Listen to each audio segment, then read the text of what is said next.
They say your entire life can change in a single, unremarkable second. For Leo Vance, that second arrived on a rainy Tuesday evening, wrapped in the sharp smell of wet pavement and ozone. Leo wasn't anyone special.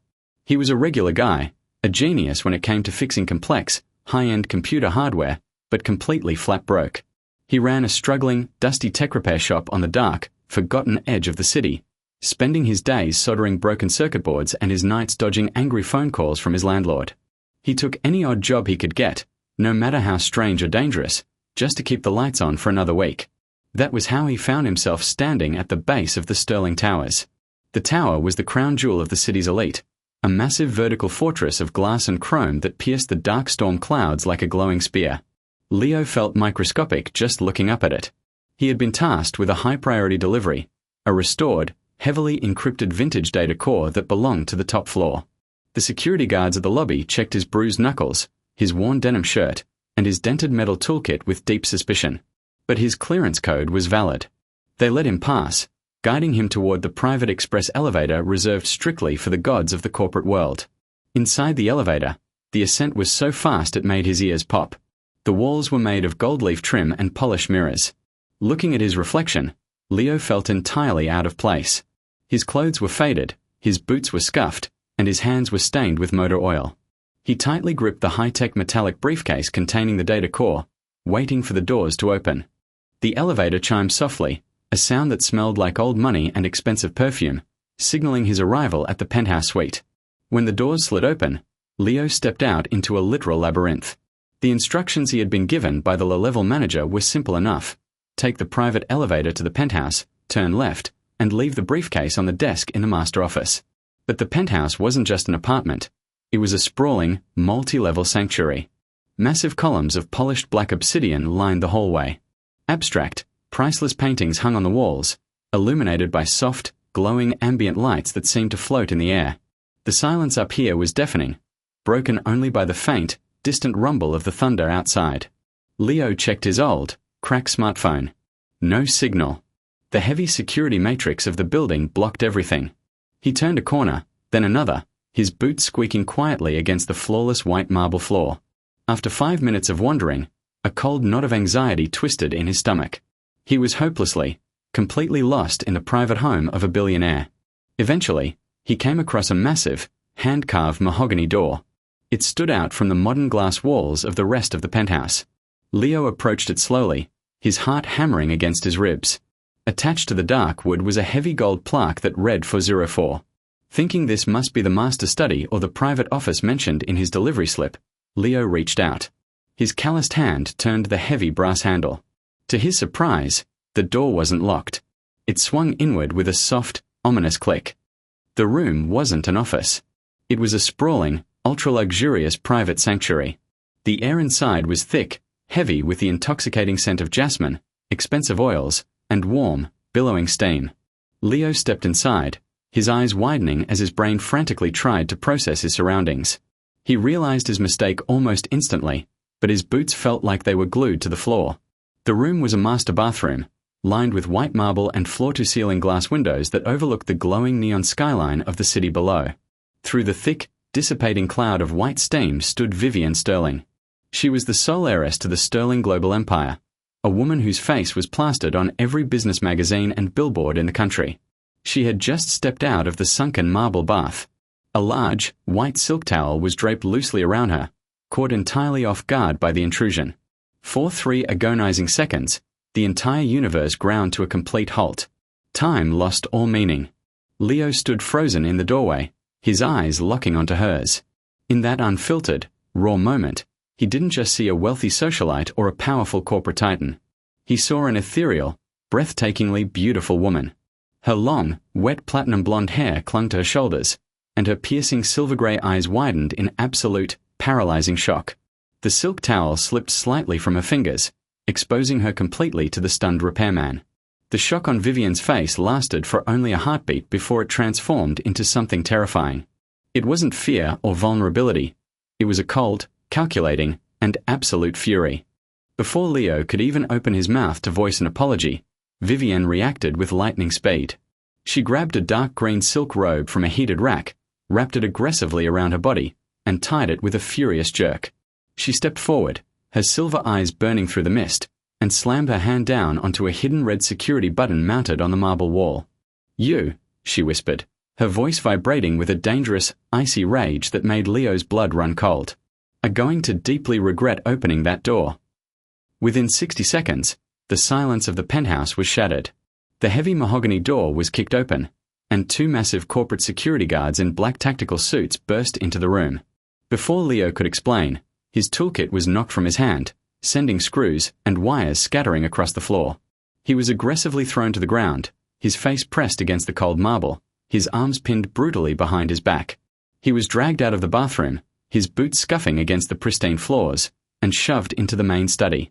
They threw him into a massive leather armchair in the center of a dark, opulent library. The two guards stood menacingly behind him, their hands resting on their weapons. Leo sat there, his heart pounding in his throat, sweating through his denim shirt. He was trapped. He knew that an intrusion like this on the elite class meant prison. He waited for the flashing lights of the police to arrive and finish off what little life he had left. But the police never came. Instead, the heavy double doors of the library swung open, and Vivian Sterling walked in. She was completely composed now, the vulnerability of the bathroom entirely erased. She was dressed in a sharp, tailored emerald green designer suit that emphasized her power. Her platinum blonde hair was now perfectly dry and styled, falling flawlessly around her pale, aristocratic face. She didn't look like someone who had just been surprised. She looked like a queen preparing to pass judgment. With a slight wave of her manicured hand, she dismissed the two massive guards. They stepped out silently, closing the heavy doors behind them, leaving Leo alone in the suffocating silence with the billionaire heiress. Vivian walked slowly over to a grand mahogany desk. She didn't look at Leo immediately. Instead, she poured herself a glass of water from a crystal decanter, took a slow sip, and then turned her piercing silver-grey eyes onto him. "Who sent you?" she demanded, her voice cutting through the quiet room like a razor blade. "Was it my Uncle Richard? Did he pay you to spy on me? To catch me in a compromised position so he could use it against me at the board meeting tomorrow morning?" Leo shook his head frantically, his voice cracking under the intense pressure. "No. No, I swear to you. I don't know who Uncle Richard is. I'm just a hardware repair guy from the lower sectors. Look at my invoice in the briefcase.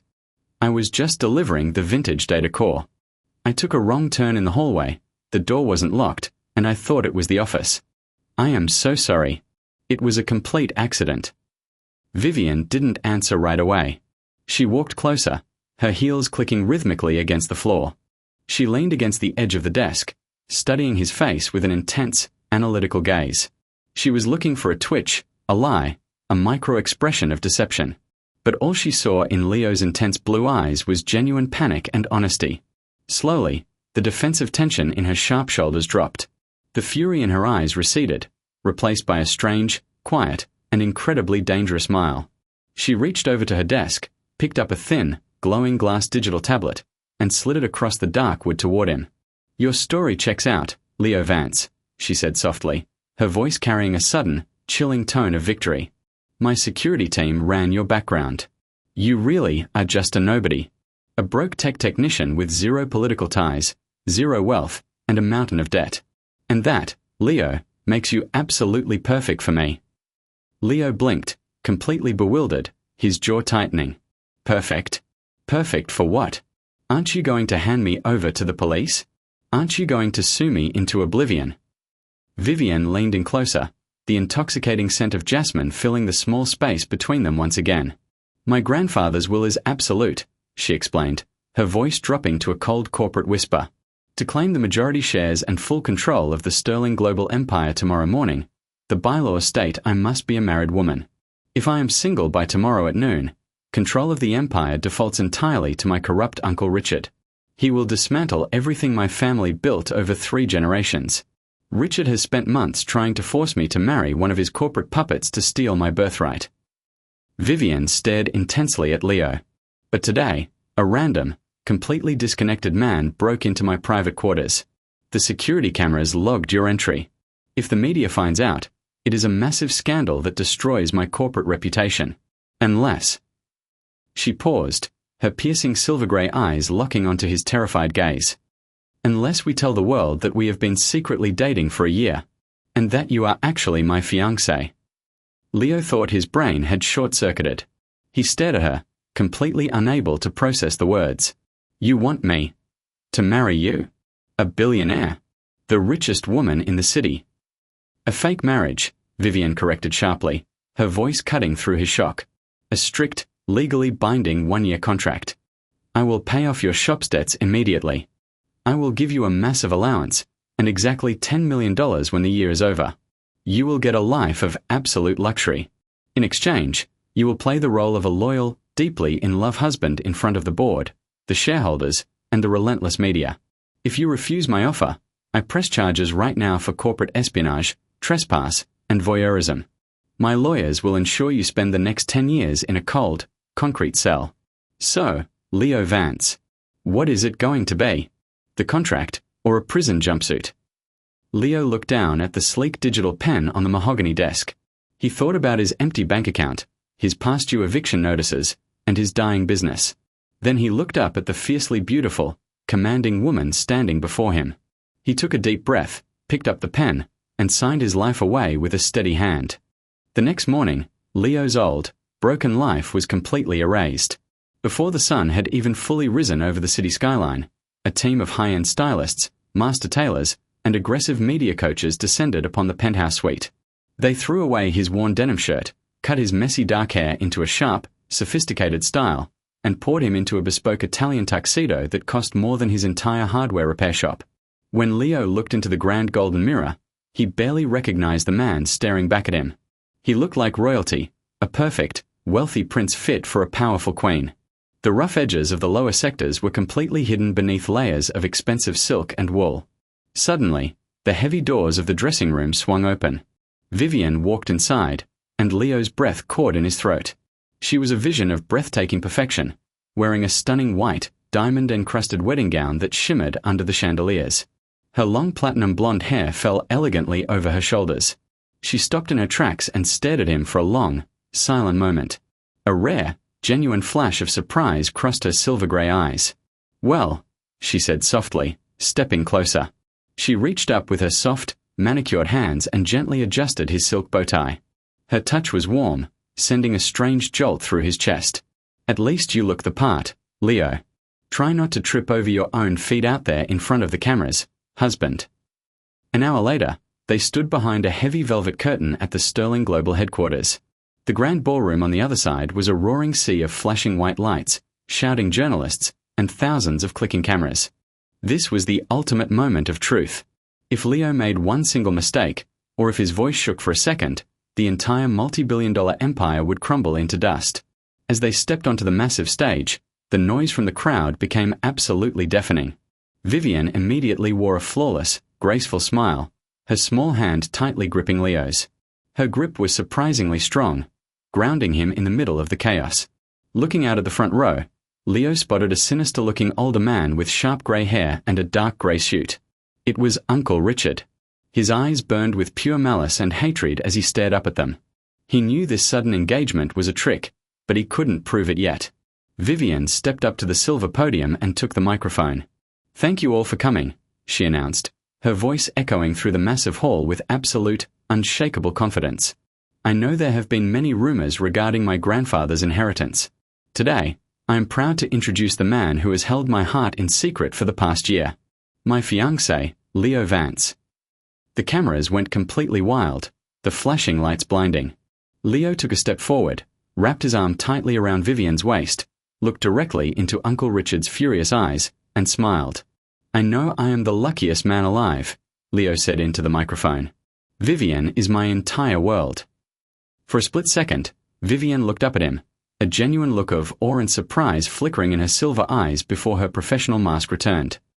Late that night, after the board of directors officially recognized Vivian as the rightful CEO, the corporate madness finally calmed down. Back inside the quiet penthouse, away from the prying eyes of the media, the heavy masks began to slip. Leo, completely exhausted from the stress, had ordered a greasy box of pepperoni pizza, a fast food luxury Vivian hadn't allowed herself to eat in years. To his absolute amazement, she kicked off her expensive designer heels, sat right down on the hardwood floor next to the couch, and grabbed a hot slice. They sat together in the quiet, ambient glow of the city skyline, talking late into the night. They weren't speaking as a powerful billionaire heiress and a desperate contract worker, but as two lonely people trapped inside a crazy situation. Leo learned about the crushing, isolating loneliness of her extreme wealth, and Vivian listened intently to his dreams of building world-changing hardware technology. For the first time since their chaotic meeting in room 404, they laughed together, a real, unfiltered laugh. The fake marriage was beginning to feel dangerously real to both of them. But Uncle Richard wasn't a man to accept defeat quietly. Over the next 3 weeks, he spent a fortune digging ruthlessly into Leo's mysterious past. He found the dusty repair shop, the unpaid debts, and the complete lack of any digital footprint linking Leo and Vivian before that fateful Tuesday evening. Richard planned his brutal revenge strike at the annual Sterling Winter Gala, a high society event broadcasted live to millions of viewers worldwide. As Leo walked across the opulent ballroom floor at the gala, trying his best to blend in with old-money billionaires, Richard cornered him near a dark, secluded balcony. "You're a clever little rat, Leo," Richard sneered, sipping his expensive champagne with a cruel smile. "But a dirty rat can never become a proud lion. I found the truth. I know all about the marriage contract. And tonight, I am going to expose both of you to the media, destroying your little game permanently." Before Richard could walk away to hand the leaked documents over to the waiting press, Vivian stepped out from the shadows of the balcony curtains. Her face was a mask of absolute fury. She didn't look like a fragile heiress anymore. She looked like a fierce warrior protecting her home and her territory. "Touch him, Richard, and I will personally ruin your life before the stock market even opens tomorrow morning."